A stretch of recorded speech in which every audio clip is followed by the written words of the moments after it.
Moving on with my series, giving the top 5 best offseason moves from each NFL team. Next team up is the Atlanta Falcons.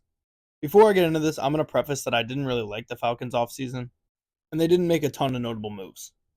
But at 5, I have not re-signing Jonnu Smith.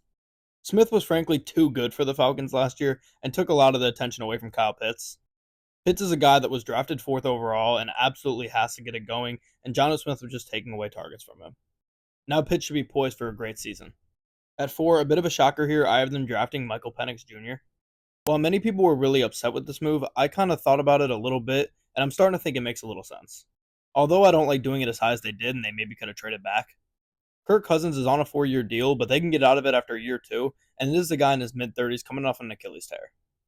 Worst comes to worst, if you don't like the first 2 years of Kirk Cousins, you can always audible to him after the first 2. Penix has a great arm, and I think he can be a good NFL quarterback. At 3, I have Rondale Moore. Rondale Moore is a super underrated slot receiver, and slot is a position where the Falcons could really use some help. Playing with a lot of good targets on this offense, I think he'll be able to fly under the radar and actually make a huge difference on this team. I expect him to maybe have one of his best seasons yet. At 2, I have Ruka Rororo. Yes, I looked up how to pronounce it. I hope I'm saying it right. He was a beast at D-tackle for Clemson, and I could see this being a need in the future for the Falcons. Grady Jarrett's getting a bit up there in age, and he had a bad injury last season. The Falcons really looked at the future when they were drafting this year, and I think that could end up really good for them. But at 1, I have Kirk Cousins. I'm not the biggest Kirk Cousins guy, and I think he is a tad bit overrated at times. But he's a reliable quarterback, and the Falcons have needed that for so long.